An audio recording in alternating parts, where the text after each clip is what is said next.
10th anniversary of the Swachh Bharat mission, Prime Minister Narendra Modi's big push, specifically with regard to this initiative that had come in for the country. की बात की तो करोड़ों लोगों ने jute के bag और कपड़े के थैले निकाल करके बाजार में खरीदी करने के लिए जाने की परंपरा शुरू की और मैं उन लोगों का भी आभारी हूं, वरना मैं प्लास्टिक सिंगल यूज प्लास्टिक बंद करने की बात करता तो हो सकता था प्लास्टिक इंडस्ट्री वाले आंदोलन करते, भूख हड़ताल पे बैठते, नहीं बैठे, उन्होंने सहयोग किया, आर्थिक नुकसान भोगा और मैं उन राजनीतिक दलों का भी आभार व्यक्त करता हूं जो भी शायद निकल पड़ते कि देखिए मोदी ने सिंगल यूज प्लास्टिक भर के हजारों लोगों का रोजगार खत्म कर दिया, पता नहीं क्या क्या कर देते। मैं उनको भी आभार मानता हूं कि उनका इस बात पर ध्यान नहीं गया। हो सकता है इसके बाद चला जाए। साथियों, इस आंदोलन में हमारा फिल्म जगत भी पीछे नहीं रहा। कमर्शियल हित के बजाय फिल्म जगत ने स्वच्छता के संदेश को जनता तक पहुंचाने के लिए फिल्में बनाई इन 10 सालों में। और मुझे तो लगता है कि ये विषय को एक बार करने का नहीं है, ये पीढ़ी दर पीढ़ी हर पल हर दिन करने का काम है। और ये जब मैं कहता हूं तो मैं उसको जीता हूं। अब जैसे मन की बात की याद कर ले अपन, आप में से बहुत लोग मन की बात से परिचित हैं, देशवासी परिचित हैं। मन की बात में मैंने करीब करीब 800 बार स्वच्छता के विषय का जिक्र किया है।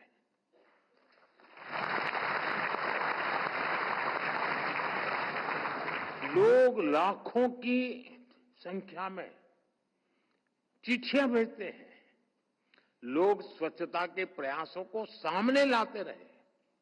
साथियों, आज जब मैं देश और देशवासियों की इस उपलब्धियों को देख रहा हूं तो मन में ये सवाल भी आ रहा है कि जो आज हो रहा है वो पहले क्यों नहीं हुआ। स्वच्छता का रास्ता तो महात्मा गांधी जी ने हमने आजादी के आंदोलन में ही दिखाया था, दिखाया भी था, सिखाया भी था। फिर ऐसा क्या हुआ कि आजादी के बाद स्वच्छता पर बिल्कुल ध्यान ही नहीं दिया गया।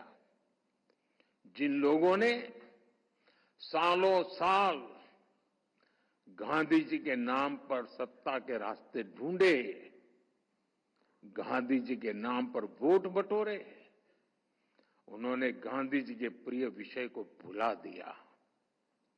उन्होंने गंदगी को, शौचालय के अभाव को देश की समस्या माना ही नहीं।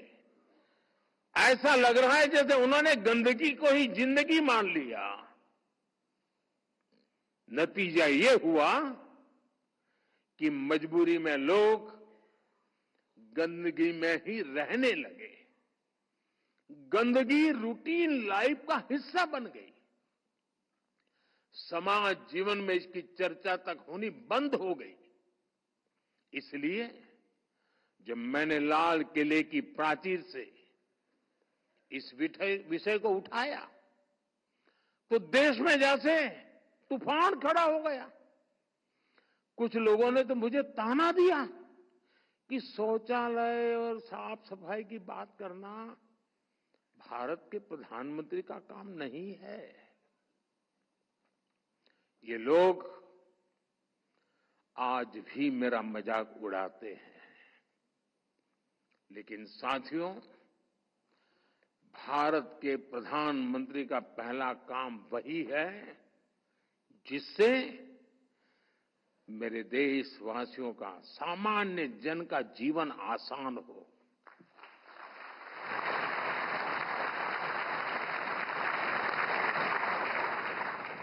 मैं भी अपना दायित्व तो समझकर मैंने टॉयलेट्स की बात की, सैनिटरी पैड्स की बात की, और आज हम इसका नतीजा देख रहे हैं। साथियों, 10 साल पहले तक भारत की 60% से ज्यादा आबादी खुले में शौच के लिए मजबूर थी। ये मानव गरिमा के विरुद्ध था। इतना ही नहीं, ये देश के गरीब का अपमान था, दलितों का, आदिवासियों का, पिछड़ों का, इनका अपमान था।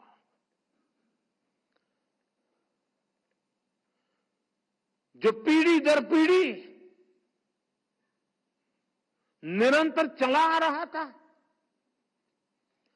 शौचालय न होने से सबसे ज्यादा परेशानी हमारी बहनों को, बेटियों को होती थी।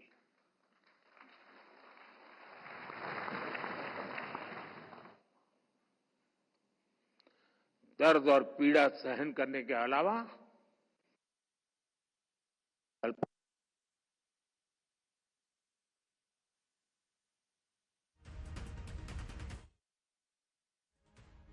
दिन भर परेशानी झेलती थी और रात में बाहर जाती थी।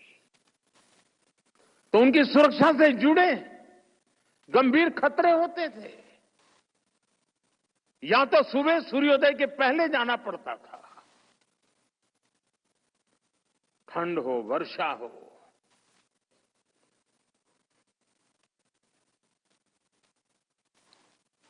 मेरे देश की करोड़ों माताएं हर दिन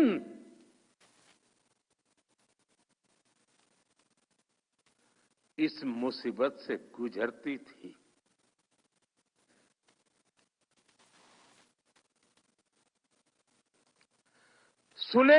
खुले में शौच के कारण जो गंदगी होती थी, उसने हमारे बच्चों के जीवन को भी संकट में डाल रखा था। बाल मृत्यु का एक बड़ा कारण ये गंदगी भी थी। गंदगी की वजह से गांव में, शहर के अलग अलग बस्तियों में बीमारियां फैलना आम बात